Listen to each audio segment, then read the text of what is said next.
Welcome to Black Hat Briefings, held November 21st through the 22nd, 2001 in Amsterdam. This is videotape number 2, third generation exploits on NT Win2k platforms. Right, I think I'm scheduled to start now. My name's Halvar. I'm a reverse engineer for Black Hat Consulting. And I'm going to speak about third generation exploits. That's pretty much it.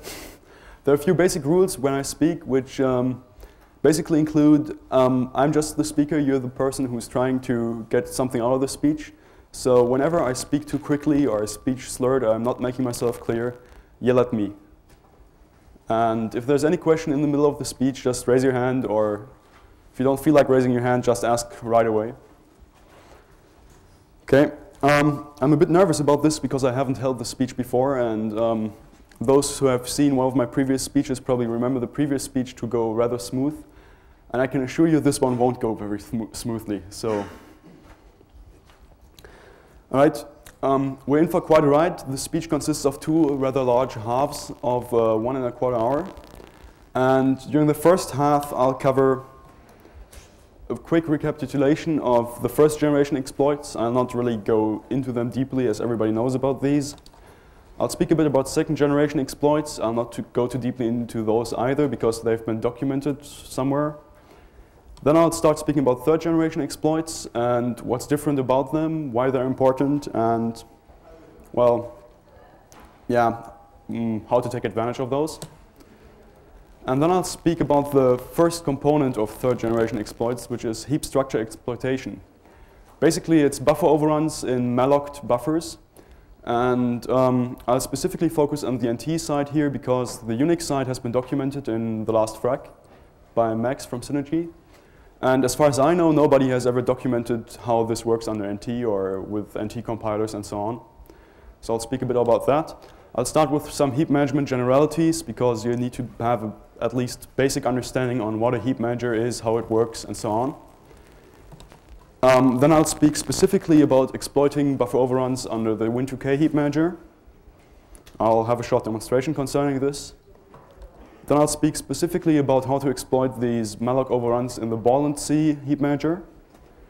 And have a demonstration concerning that as well. And finally, I'll speak a bit about the future of exploitation because the field of exploiting buffer overruns is going to change drastically within the next few years, especially with new CPUs like the IA64 coming in, and things like non-executable heap and stack pages being a standard feature, and the fact that you'll most likely not be able to execute shellcode anymore in a year from now or in 2 years from now. So the entire way how buffer overruns will be exploited will change a bit. Then we'll all take a well-deserved break, especially I'll need one. And the second half is going to recapitulate on how to exploit format string bugs in the beginning. I think everybody's pretty familiar with it, but just to have a common level of understanding in the audience, I'll go quickly over it. I'll speak about the history of format string bugs. I'll speak about the automated detection of format string bugs.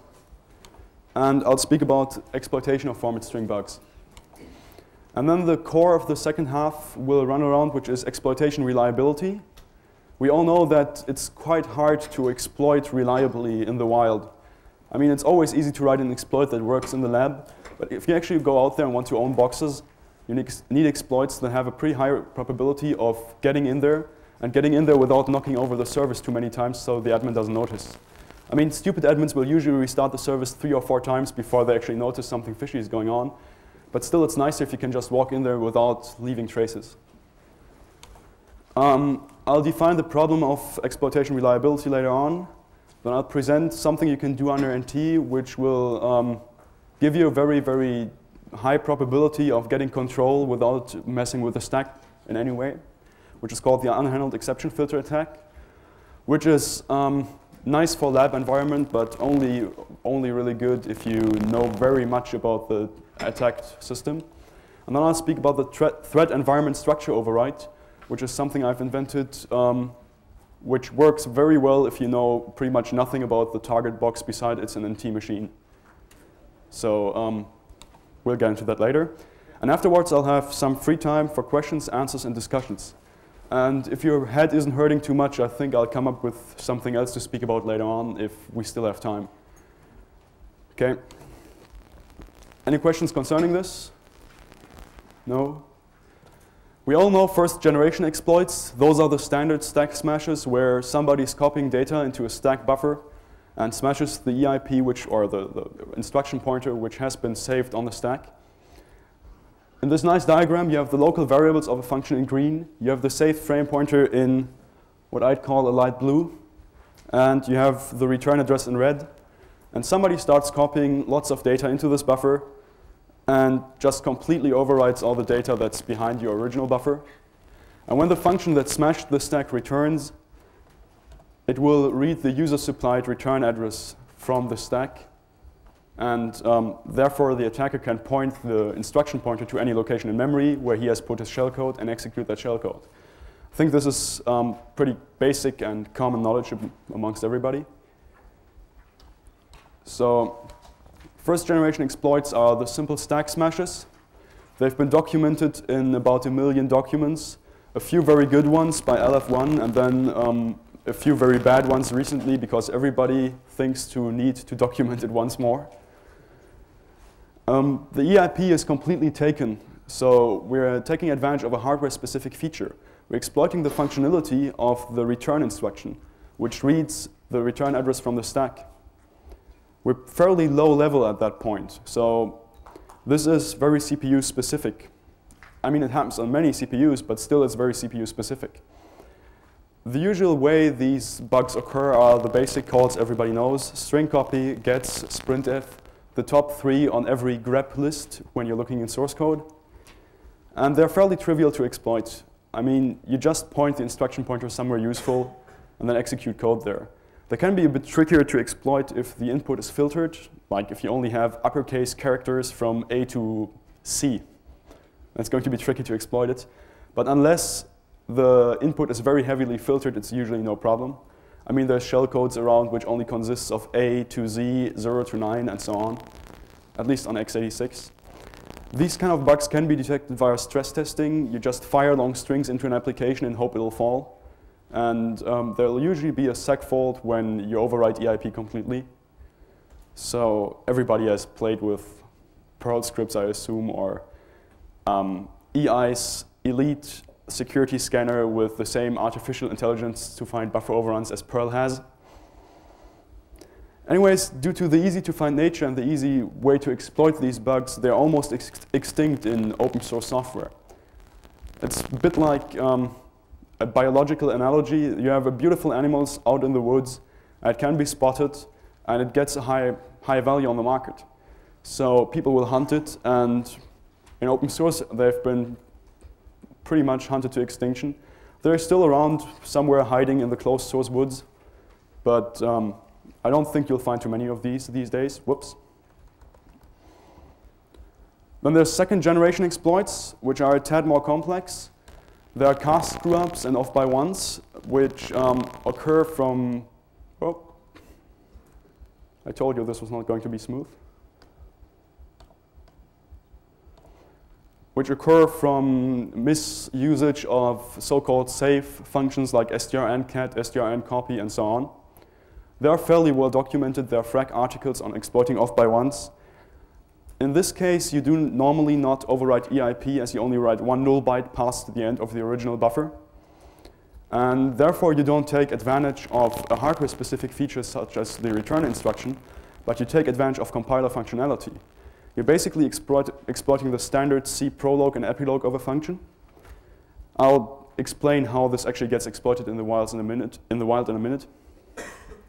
These ones can be quite hard to detect, as there are a few very subtle things that can happen. For example, if you define a char buffer with 20 bytes, and you access the 20th element of that buffer, like buff square bracket 20, you're not in that buffer anymore, because the buffer starts at 0 and ends at 19. So a lot of these things are a bit tricky in the C language. So they are a bit tricky to detect, and they cannot be automatically detected. Secondly, you take control after a small detour. You don't immediately take control by overriding the stack. You take control by manipulating a compiler internal variable, the frame pointer, and then taking control afterwards after you've manipulated this. So a few of these can still be found. I mean, well, pretty much all exploits that have been posted recently somewhere are off-by-ones or similar subtle bugs. Now, the way to exploit these is a bit tricky. We have the buffer to which we append in blue here, and we have the saved frame pointer in white, and we have the saved EIP in red. Now, the frame pointer is used by the compiler to index into local variables. So when we write a null byte behind our original buffer, the terminating null byte for our buffer, we override the saved frame pointer's lowest byte with a null. Therefore, we decrease its value. Now, my diagram is upside down to a certain extent because the stack grows top to bottom instead of bottom to top. In this diagram, it's inverted, but doesn't really matter.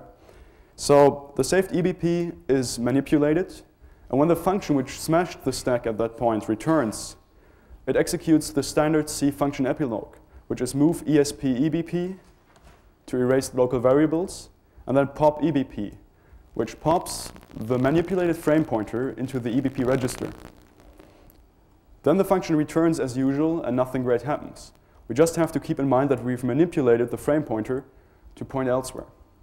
Now the next function, the calling function, returns as well. And the calling function executes the same code, move ESP EBP. Now, as we've manipulated EBP to be decreased, it would slide downwards in memory and in this diagram upwards. So the ESP slides upwards from saved EBP where it should point into the user supplied data. And when the program then executes the return instruction, it takes the data instead of out of saved EIP out of the user supplied data. This is where the attacker gets full control and can point the instruction pointer to any location he wishes. Any questions on this? Okay. Then there's this third generation, which is basically split up into two variants. First off, there's format string bugs. It's a new bug class that was discovered in summer 2000. I mean, I think we all remember the day when that TF8 exploit for Woo FTPD hit bugtrack, and a bunch of people were trying to figure out what exactly it was doing. It seems that this class of bug has been around for a few years in the hands of a few people who didn't give it out. And that means that these few people had general keys to any computer in the world for a few years. Nice. Okay, these bugs come from a misuse of the printf family of functions, where people don't actually supply a format string like %s, but they just pass the user supplied data as format string. Nothing happens as long as the user doesn't put a % in there. They are fairly trivial to spot. They're probably the only bug class that can be spotted completely automatically. And they're fairly well documented by now and widely exploited. After the first exploited bug track, there was like an entire wagon load of exploits hitting the mailing list within the next few weeks. I mean, everything was vulnerable, but due to the easy-to-find nature of these bugs, they were very quickly hunted to extinction almost. The funny thing about format strings is that you don't really smash anything which gets you direct control. It just allows you to write to an arbitrary address or read data from an arbitrary address if the output is echoed back to you. So you don't overwrite any CPU registers directly, and you're not exactly taking advantage of a CPU-specific feature at all. You're taking advantage of something that has been documented and is standard and was there in the ANSI ISO-C specification. So basically, we're moving away from the hardware to a higher abstraction level when it comes to the to new generation of exploits. The lowest level has been exploited, the return instruction. Then there's a higher level, which is the compiler functionality, the frame pointer overrides, which have been exploited. And now we're moving a bit higher to the level where we are dealing with standard functionality in the libc, which nobody has ever thought about before. I mean, it's there. Nobody reads the specification. Did any one of you know there is a %n in printf? I didn't. So anyways, these bugs are very simple to exploit, they're very powerful, and they're very easy to find, which is a property that is not very good for the bugs because they're hunted to extinction very quickly. you have to imagine that format string bugs are pretty much very, very beautiful bugs with very shiny shells, and they're very, very trivial to spot, and they're very valuable. You can imagine that they won't last long. I doubt you'll find any high-profile format string bugs in any open source application these days, because everybody has a tool that scans for format string bugs, and about a week after the WooFTPD exploit hit, they're just running those tools over entire code trees. And you might still find a few of them in closed source software, but it's getting fewer and fewer. I mean, even Checkpoint cleaned up all the remotely exploitable ones. Yeah, that took quite a while. Oh well. They claim to have a tool to find these things. They claimed that before too, but now they are actually gone. Okay. The second half of third generation exploits is heap structure overrides. Most programmers or many security researchers thought that an overflown malloc buffer is not dangerous unless there's data behind that malloc buffer used by the program that can be manipulated to gain access or gain raised privileges. Solar Designer was the first to publicly document that you can actually override the control structures that the malloc and free algorithms use to write to arbitrary addresses under most Unixes. That was in a post on Bugtrack, I think, or Voldev concerning an exploit for a trace route. These kind of exploits take advantage of the libc-specific implementations for malloc and free. Basically, they're even more abstract than generation 1 and 2, and they're way less standardized than the format string bugs. Format strings are in the standard. Every compiler has to implement them in the same way. The malloc and free algorithm just has to work transparently to the programmer, but there's no standard on how to implement it. There's a wide variance or variation between free and or malloc and free algos. There's heaps of them out there, and they're all subtly different, and you need to know the exact algorithm in order to exploit this properly. So there's a lot of work to be done, and if you enjoy reading source code or binary, then there's something you can do in your free time. They allow writing to arbitrary addresses, arbitrary data, and they've been documented for Unix in FRAC57, as I mentioned before, and up until today they are undocumented for NT. And they're very hard to detect via stress testing, if not impossible. Because depending on the malloc algorithm used, you need specific data to override that heap structure with in order for anything useful to trigger. Now, if you just override it with straight A's or straight Z's or straight numbers or whatever, nothing will happen, as you have to manipulate the internal logic of the free algorithm in order to do anything useful. So without knowing the exact algorithm used, you can't really know what you should write to the end of the buffer. Furthermore, with stress testing, you never know how large the original buffer is. So you're probably shifting around by a byte or two, and you're not overriding or writing the right bits into the right locations in that control structure. So most likely, the heaps and heaps of malloc overrides in closed source software, and nobody's ever found them because nobody knew how to look for them. Unless you're reading the binary, which only a handful of people do, you're not going to get anywhere. Furthermore, most or many of the malloc free handlers use exception handling, at least under NT. So even if an exception occurs by luck, they handle it themselves and return a failure for the free call. Have you ever seen a programmer check for the right return value of a free call? No. So these ones are still around, and they will be still around for the next few years, I assume. They're here to stay. Any questions so far?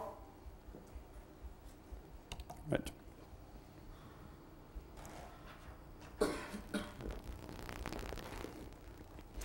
First off, before we start getting into the abusing, we have to get into the abstract architecture of heap managers.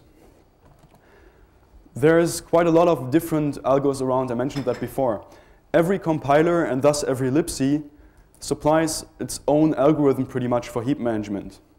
And if you want to have just an estimate on how many algorithms are out there, has anyone written or read Ranhelia's book on Unix internals, like Unix internals, the New Frontiers or whatever? I mean, it has a fairly extensive chapter on kernel memory allocators. And that book lists 8 different kernel memory allocation algorithms, just for kernel memory. Now you can assume that if there's 8 different algorithms on various Unixes just for kernel memory allocation, that the variety of kernel memory or of memory allocators in total is going to be huge. Secondly, many programmers are being taught in optimization classes that they're supposed to create an allocation profile of their application, like to see what size of buffers it allocates frequently, and then optimize the heap management towards that. So they supply their own heap management algorithms. If you look at any large application like Netscape Enterprise Server or Oracle, they have their own heap managers in there with their own specific control structures, and they're not documented anywhere, so unless you take it apart and read the disassembly, you will not know what to do. And thirdly, many operating systems supply their own. So on RNT, you have the entire heap management API supplied by the kernel as well. Or not by the kernel, but by the Win32 API. So there's 3 major branches of heap managers in any application. I even have created a nice spiffy diagram. I doubt I'll make it any clearer if I try to explain what's actually going on there. Is there any question concerning this? No?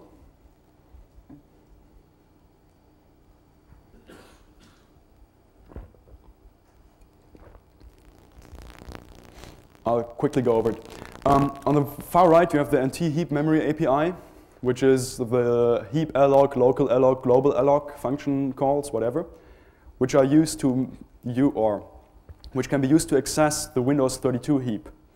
And those change through to the virtual memory API to allocate pages and then chop off small chunks of that pages and dish them out. Now an application can either call those directly with the arrow on the far right, over there, or they can use their own libc, like the compiler they use supplies their own libc malloc, which either uses the virtual memory API directly or uses the NT heap API, thus the 2 dashed lines. And then there might be a customized heap implementation inside the application, which either calls the virtual memory API directly or calls the libc heap management API. And to be honest, there's one error missing. It could also call the NT heap management API. So things can get quite complex here. And you have to remember a lot of weird structures and start documenting as many compilers as possible. Okay, for the Win2k heap manager, we have 3 major functions which are used: local alloc, heap alloc, and global alloc. And basically, local alloc, global alloc, and heap alloc are only there for historical reasons, and they pretty much chain through to RTL allocate heap, all of them, which resides in NTDLL.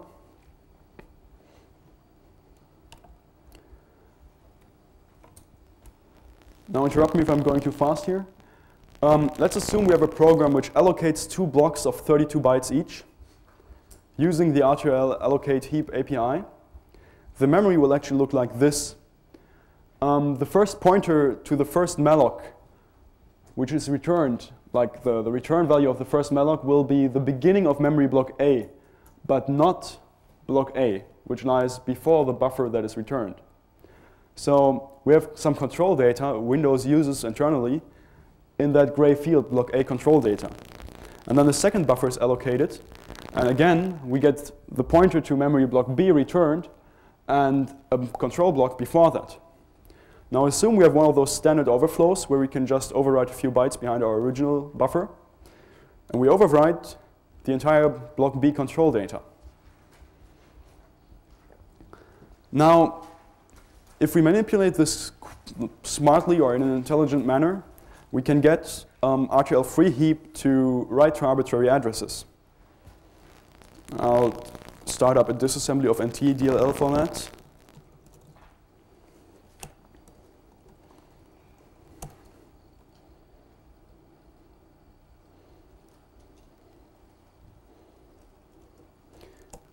Okay, now I know this looks scary. This is the disassembly provided by a very good disassembler from Belgium. If you disassemble the NTDLL DLL and look at RTL allocate heap, I'll have a sip of water and then explain what's going on.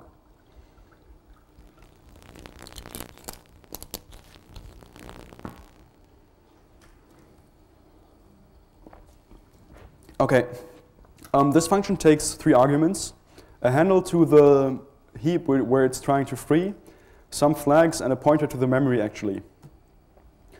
We'll skip all this crap. This is standard function setup, pretty much. Go down a bit. Here we can see that it checks for a null pointer being supplied to free. If the pointer which it has supplied is in fact 0, it jumps here and returns true. So it doesn't do anything. Then it checks some flags in the heap which have to be specifically enabled using the gflags utility, so they're not really interesting.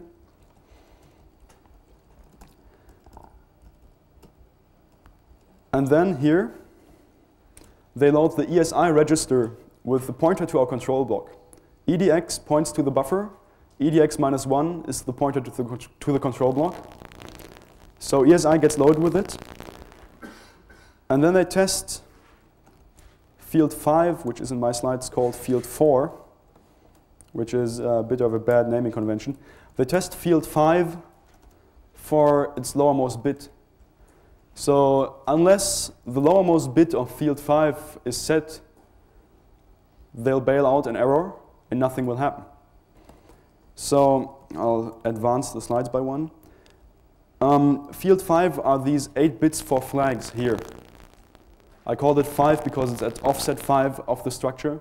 So the structure is 8 byte in total, and at offset 5 here, there's the 8 bit. So what they do here is they test whether the lowest bit of the flag is set. If not, they jump out and bail out. DL is a part of the pointer. This is not really interesting to us because this will never occur. And then they compare block like the control blocks, field 4 to 40 hex. And if it's not below, they'll bail out an error as well. So if you overwrite the control block with all A's, nothing will happen. Because field 4, this one here, needs to be lower than 40, which means you'll probably have to override it with a number. Okay, skipping down a bit further.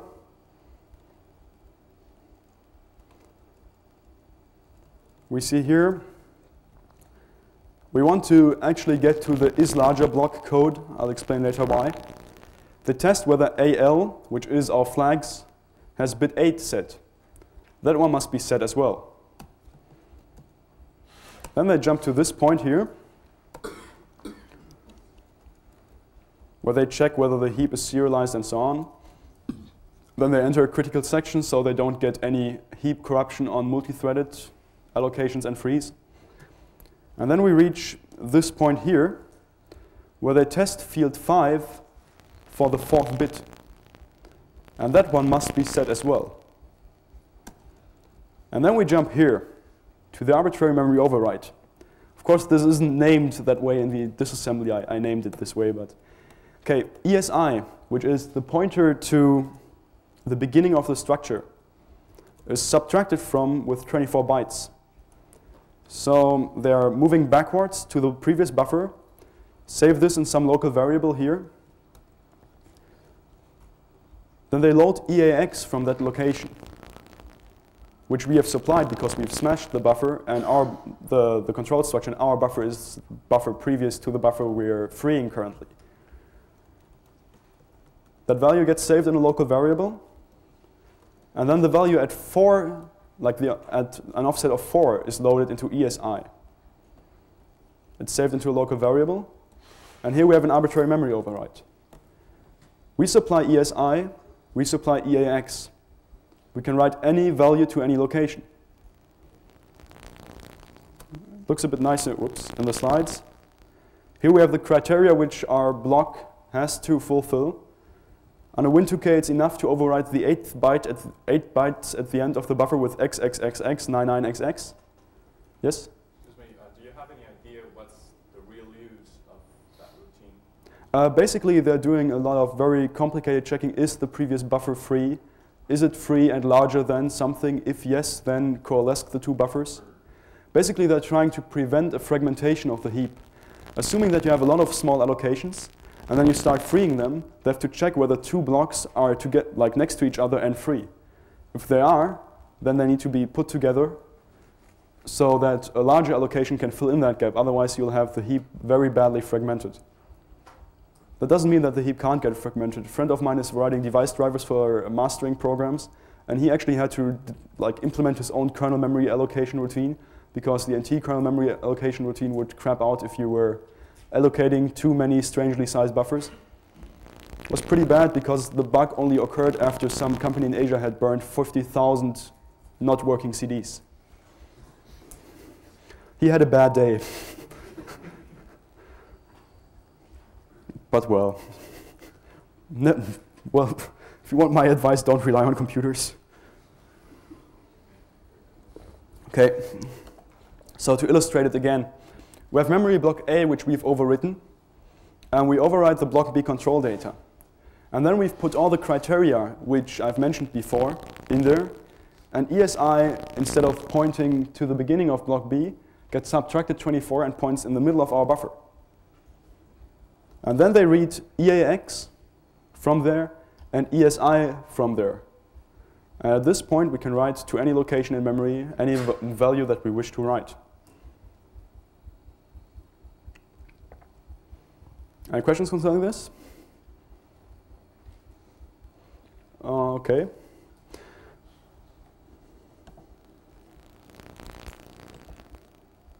So what we can safely claim is that if we can overwrite a complete control block, or at least the lower 6 bytes of it, and have control over the data 25 bytes before that location, we can easily write any value to any location in memory. Of course, neither the location nor the value may contain a null byte, if it was a string operation that smashed the buffer, but that doesn't need to be the case always, so it could be a memcopy overwrite or whatever. And something that should be important, or is important, is that we've ignored a lot of other branches. I mean, we've jumped to a certain location in memory where the easiest way to get the override is happening.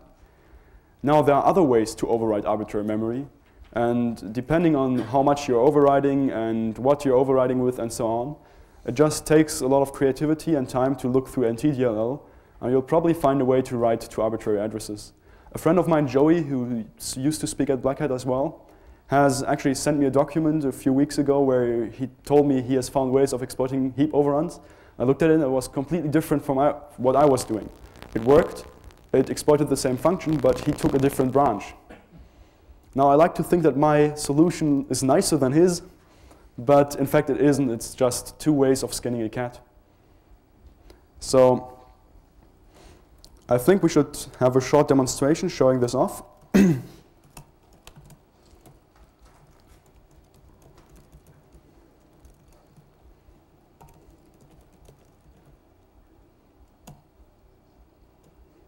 Okay, here we have a small example of vulnerable program.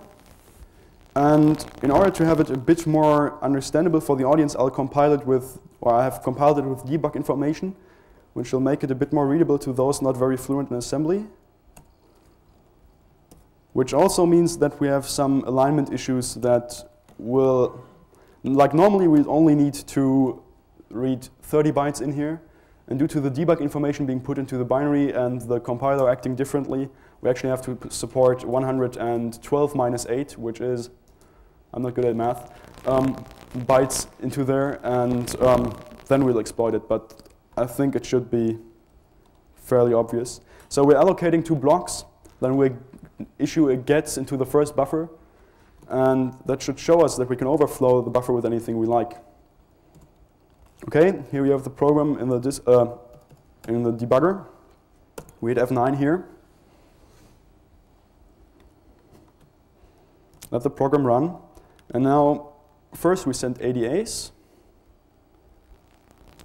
80, 90, 100, 110, 112. Now here's the control block. We hit enter. We go into disassembly mode. This chains through to RTL free heap. We have the standard setup. They test those strange flags. We load ESI with a pointer to the control block. They load AL with ESI plus 5, which is the supplied X.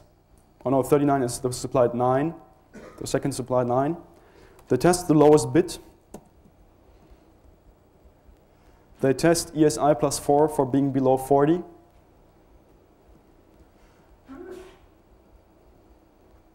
We land here. They enter a critical section to make it safe for multi-threading. They test ESI plus 5 for bit 8, which is set. We land here. ESI points to our block. They subtract 24, 18 hex. We land here. They load EAX with the value we've supplied. They load ESI with the value we've supplied. And anybody can imagine what this does. It just moves the contents of the EAX register to the location pointed to at ESI. So if I let this run, there's going to be an exception.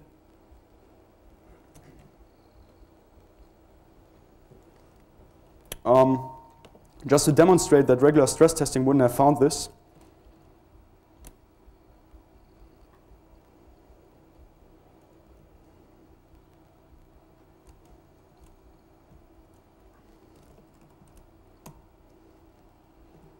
we go into the routine here, into an RTL3 heap, and we run through it.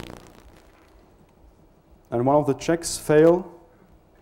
They issue an error message, jump and return.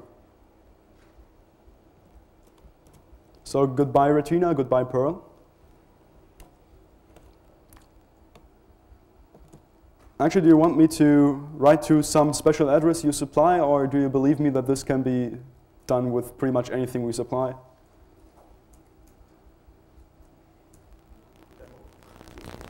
Okay, you tell me any value in, well, which can be easily entered right here now.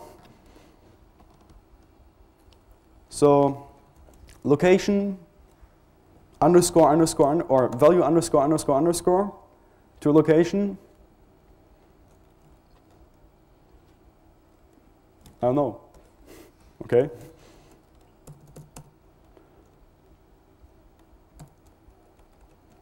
Now this should be 90, 100, 110, 112.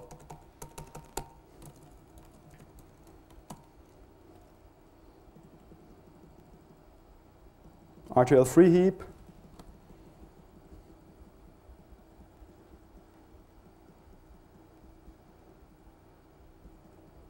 Enter critical section. Load EAX with underscore underscore underscore underscore. Load ESI with I. And write underscore underscore underscore underscore to I. That was one I too much.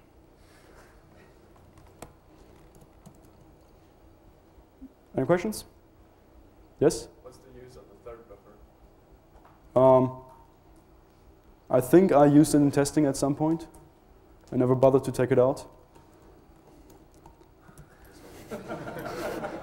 Hey. I don't write good code, I just point out other people's mistakes.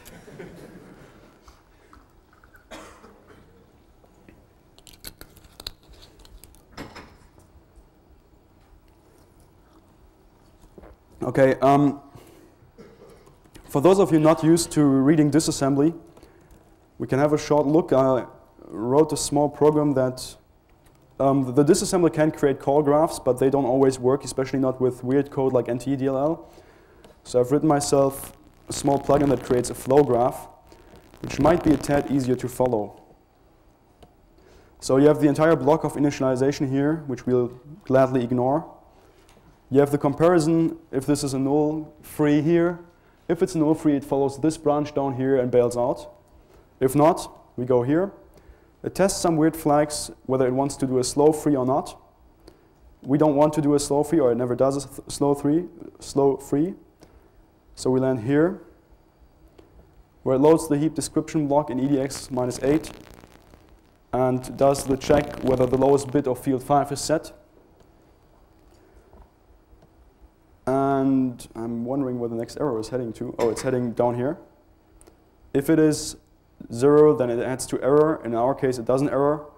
So it goes on to some more checks. It tests the L47. It checks whether the byte is below 40. Then we land at this point where we actually want to take this branch down here. I should start making colored graphs. I think black and white is kind of dull. Okay. And then they check for the bit 8. And it is set in our case, so we jump down here.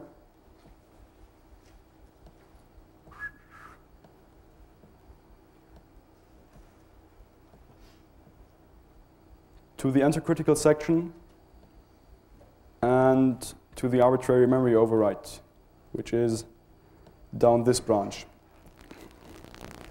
Those call graphs are not easy to navigate. And apparently there's no good graphing utility that can display very large graphs, because I was playing with pointer control flow graphs recently, and all the utilities I have crash after eating up all CPU power for about 20 minutes. It's a fairly large graph. I don't intend to be able to read it, but I'd like to debug some code, and it seems there's nothing out there. Okay, I think we've pretty much covered NT here.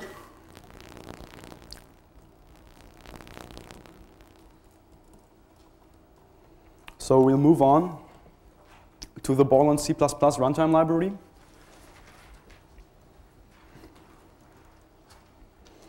And in Borland C, we have a bit of a different situation. I'll quickly fire up the disassembly so we can look at it.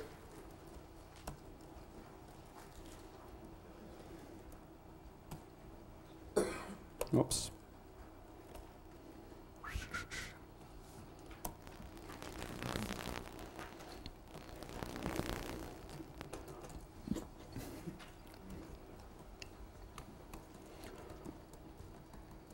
So, whoop. Here we go. Let's just assume that we have the same situation again, where we have memory block A and memory block B, and we override memory block A to override the control data of block B. Now, we can look a bit at the free handler in Borland C's libc in the disassembly. Here we see that it checks for a null free, like for a free 0 again. If it's null, it bails out. This line loads the control block into EDX and then compares it to 1 megabyte. If it is lower, it jumps to small free down here. If it is larger, it jumps to the page deallocator, because if a very large memory block was allocated, it was not chopped off a small page, but it was multiple pages being served out to the application. So the large allocator here does not do anything of use. It just calls the virtual memory API, and they just deallocate the pages and don't mess with any structures in memory. So we can't really do anything here with assuming that we write a value larger than 1 megabyte to that control block. Now from this we can see that no matter what happens, if we completely smash B with data, then we're not going to get anywhere, because to completely smash B with the block B control block with data, we would be writing a value larger than 1 megabyte, and that would mean that nothing would happen. They would just call the page deallocator, and that would be it. So we actually want to have something like an off-by-one exploit in heap memory here.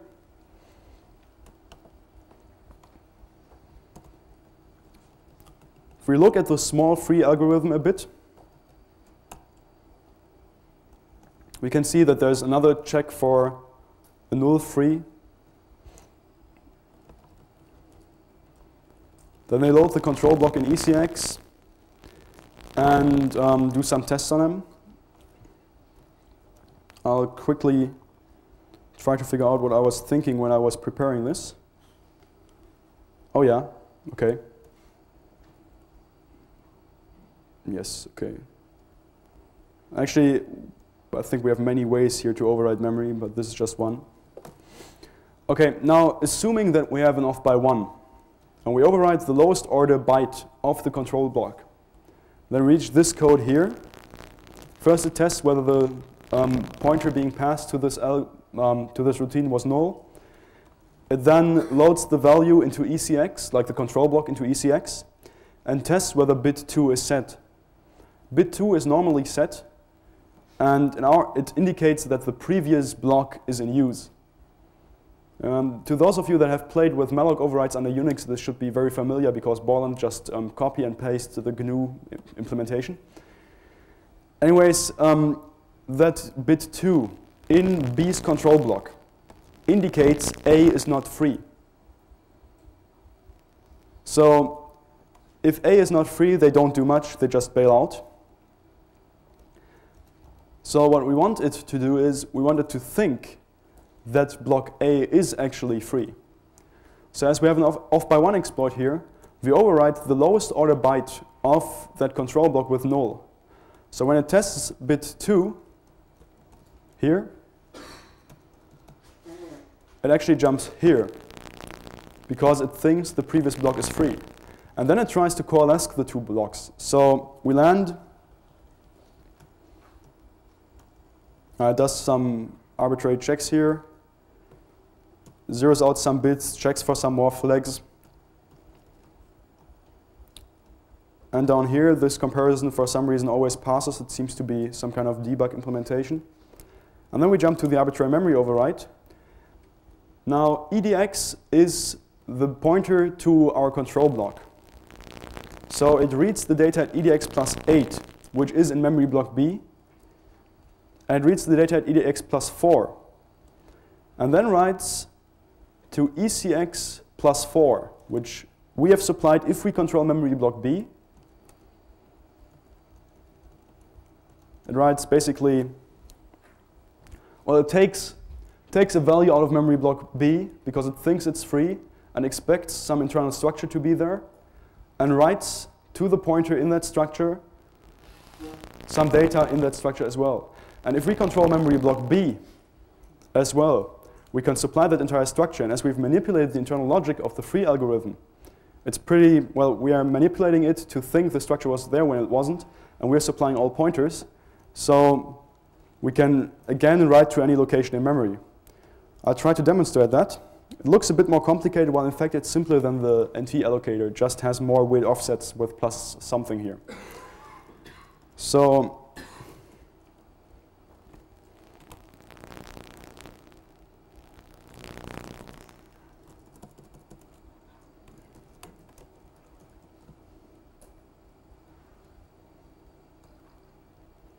whoops.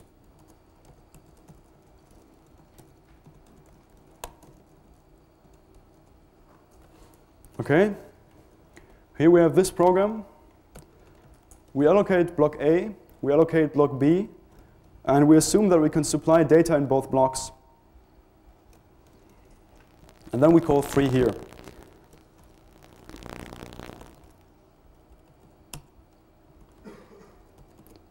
We want to set a breakpoint on the free call here. 401A64. Somebody try to remember that number.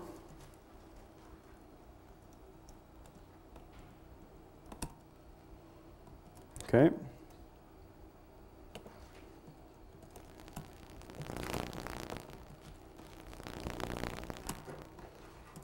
Okay, this is the first 30-byte buffer we're going after.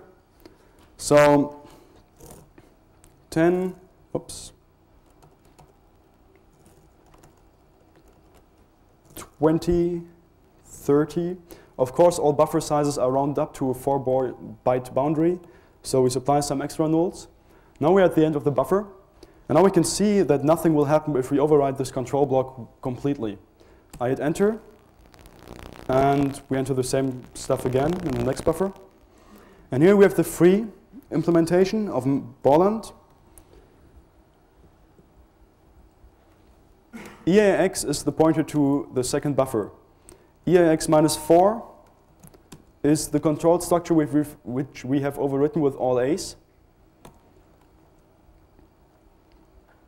They zero out the lowest few bits and then they compare it here to EDX. They compare EDX, which is the structure we've overwritten, like the value of it, to 1 megabyte. Our value is not below, so the page deallocator gets called, and nothing happens. Thump.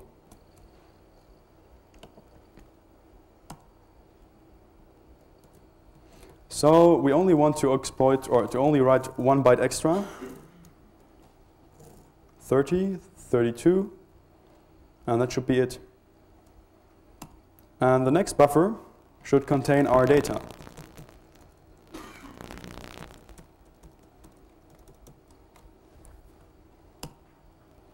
Okay, we're in the free again. We have this comparison here, and this time EDX is completely zeroed out as we've overwritten the lowest order byte, and it jumps to the small deallocator.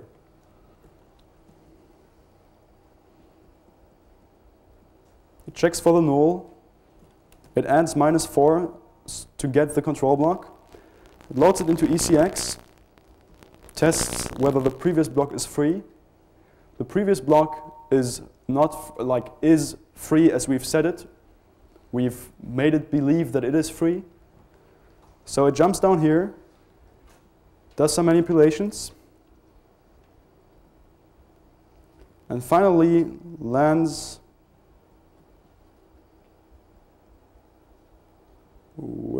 here. We seem to have landed elsewhere than I claimed before, but we're landing in an arbitrary memory override. Anyways,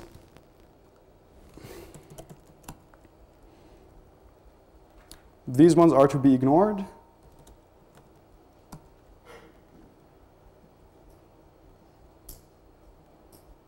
It seems that something is going horribly wrong. Okay, we hit an exception, which is good. I'll just try to figure out what's going on. I think I made a mistake in my preparation.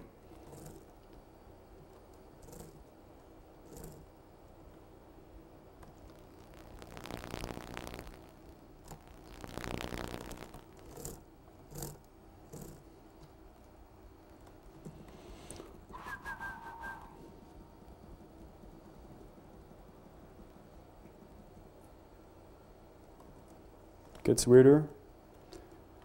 I have to excuse myself. I'll need a few seconds to figure this one out.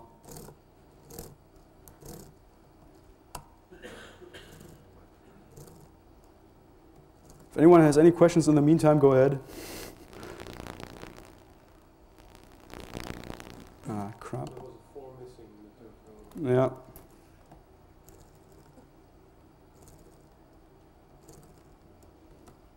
Now you can see heap overruns are not always easy.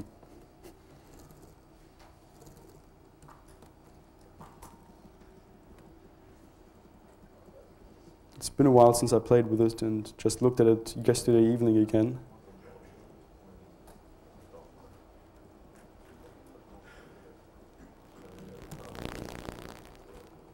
Okay.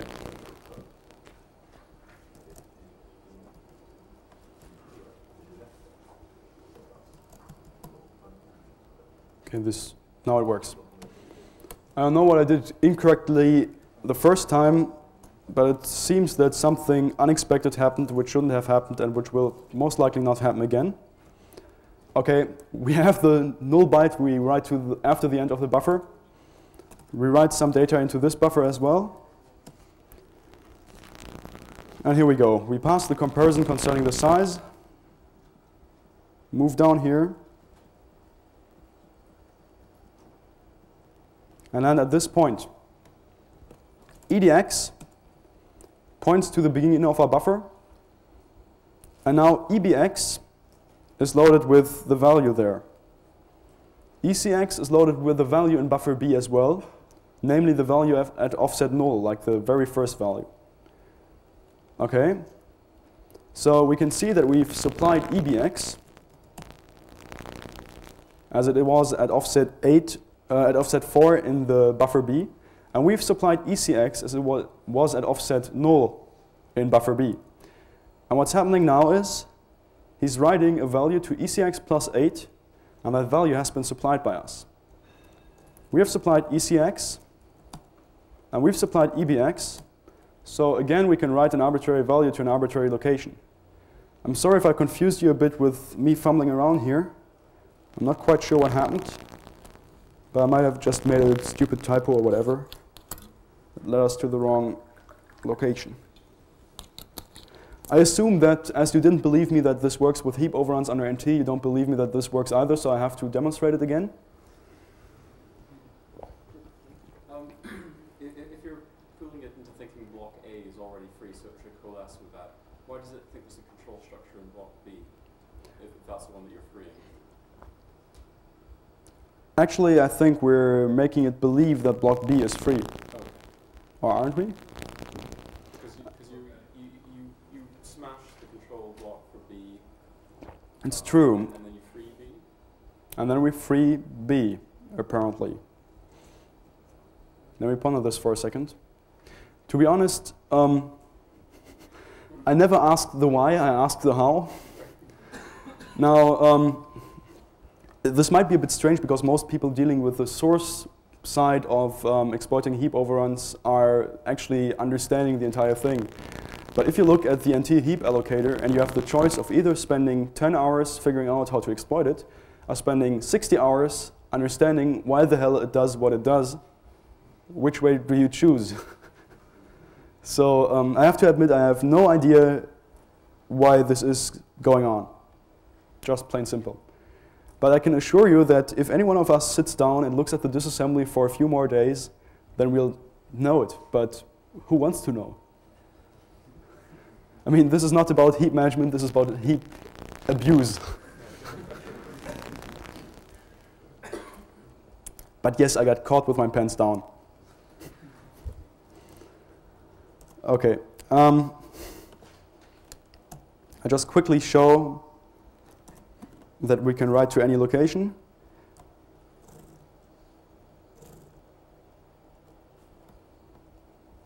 Now, which location do we choose?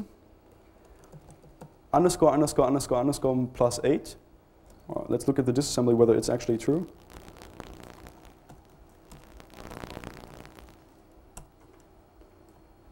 The memory override happens here.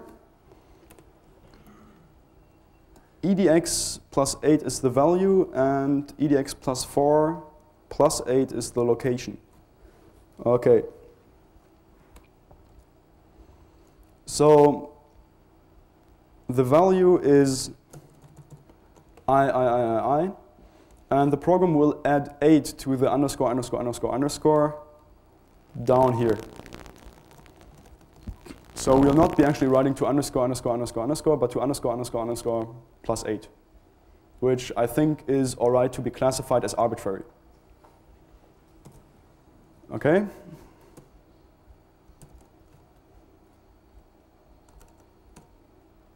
Now let's hope it doesn't take any unexpected branches again.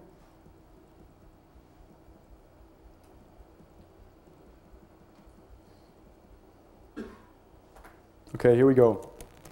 EBX is loaded with, I made a mistake. I told you this was not going to be smooth. I promise to be better in the second half, if you're still here then. Okay, now let's do it like this.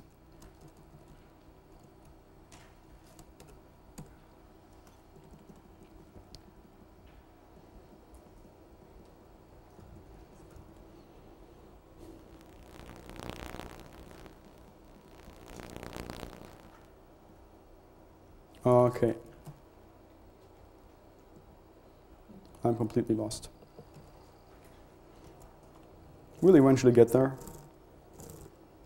I mean, we still got plenty of time, that way I can hide that I don't have enough stuff for the first half. The first 4 bytes don't matter. The second 4 bytes was the value you're going to write. Yes, and the third byte should be... And the bytes at offset 12, is that where we see trust from? It seems to read at... It seems to read at this location plus 4 and plus 8. Yeah, and then adds 8 to the... Yeah. So let's see what happens here. It passes the check concerning the size, all right. Jumps into this part. jumps down here, does the compare, jumps here, and EDX is not pointing where we expected it to point for some silly reason. We still get the exception.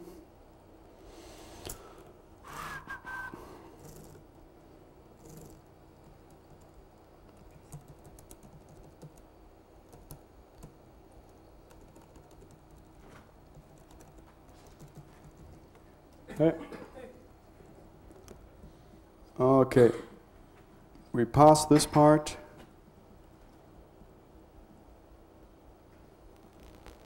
We make it believe that the structure was empty.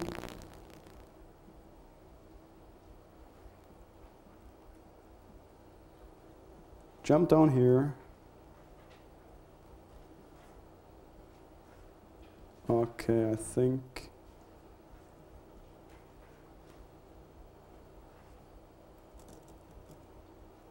this is not working at all.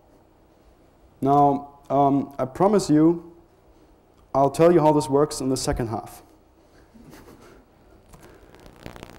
We get an exception. It worked during preparation. It doesn't work now. We all know how computers are. All right. So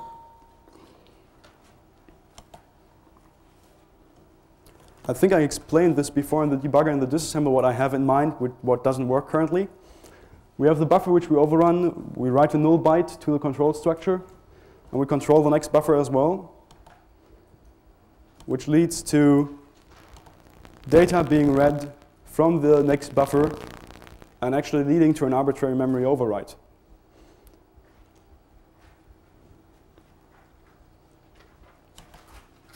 So to sum things up is, I feel like a complete cheat right now, but I promise I'll do it in the second half. All right, we've shown, at least for Windows 2k, not for Borland C yet, that we can overwrite heap control structures and thus write to an arbitrary location in memory. And to sum things up concerning exploits and buffer overruns in general is that stack-based overflows are slowly being hunted to a near extinction, and that easy-to-spot bugs are slowly being weeded out, and the hard-to-spot bugs are the ones that are still left. And something that's interesting about heap bugs is that with the advance of object-oriented programming and STL and so on, we will be seeing less and less stack-based bugs or stack-based overflows, because people just don't use the char buffer 20 anymore, but they use some class with an internal buffer where they memcopy into or whatever.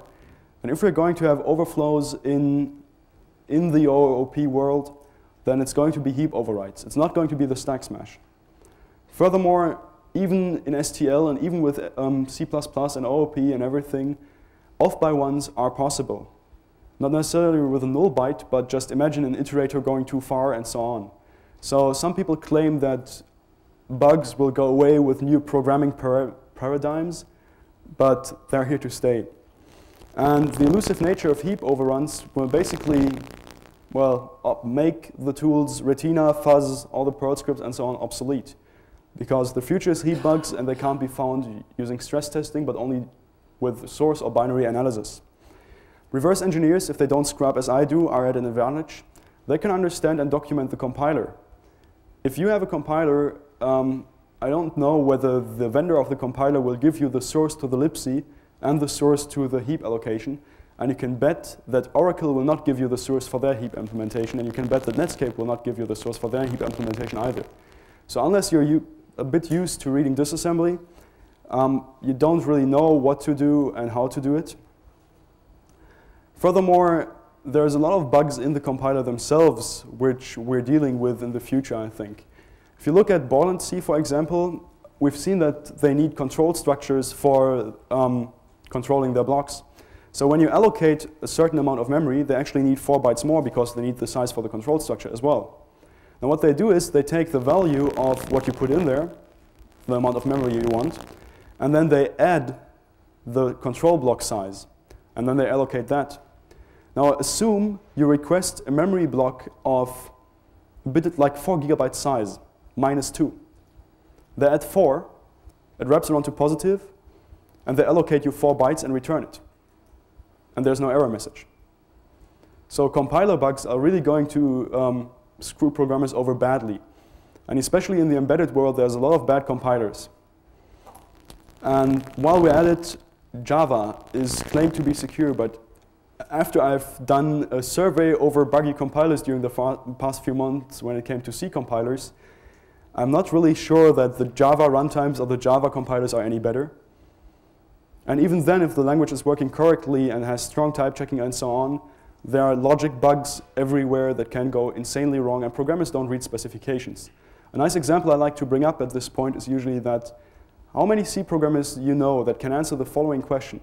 If you compare a signed to an unsigned value, like is the unsigned value A smaller than the signed value B, what comparison will what sign will the comparison have? Will it be an unsigned or a signed comparison? Unsigned. Unsigned A smaller than signed B?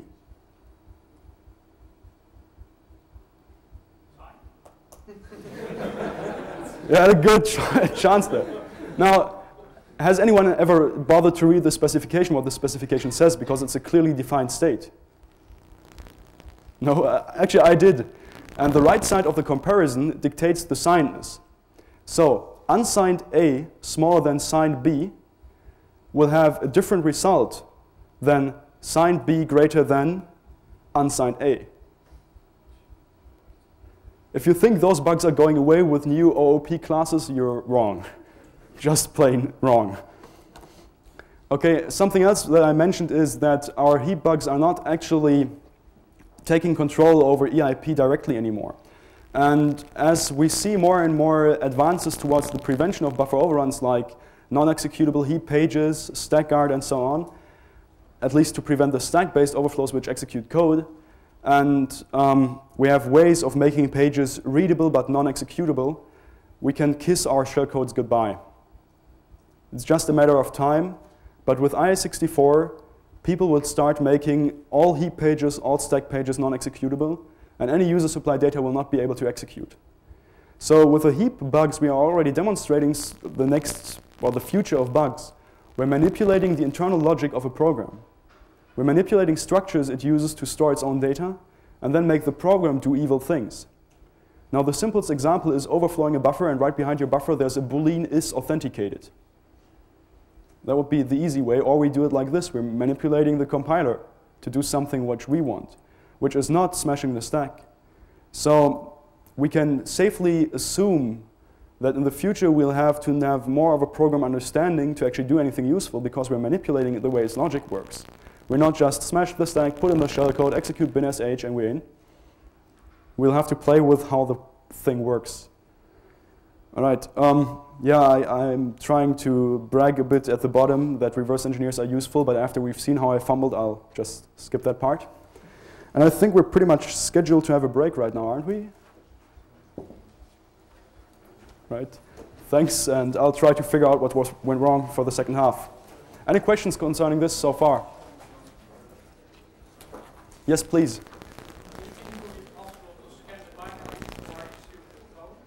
For what? The arbitrary memory override. How many bytes would that take?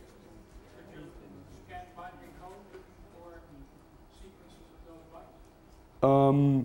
The question is whether you can scan binary code to find buffer overruns. Arbitrary memory override. Well, they are overruns in a way. I mean, they're overrunning the malloc buffer. So yes, you can. I'm actually holding a training class on that, or I held a training class on that on Monday, where basically you analyze the binary and read the disassembly and scan for commonly misused library functions and how they might overwrite stuff. But you cannot simply scan the binary for an arbitrary memory override in general, because there's a lot of writing and reading in an application normally. And if you just scan for the instructions overriding arbitrary memory, you'll get about every 8th or 9th instruction will be one. And if you look at the common disassembly consisting of a few million, you can grow old looking whether you can do anything useful with them. Any other questions? All right then, have a good break. Thanks.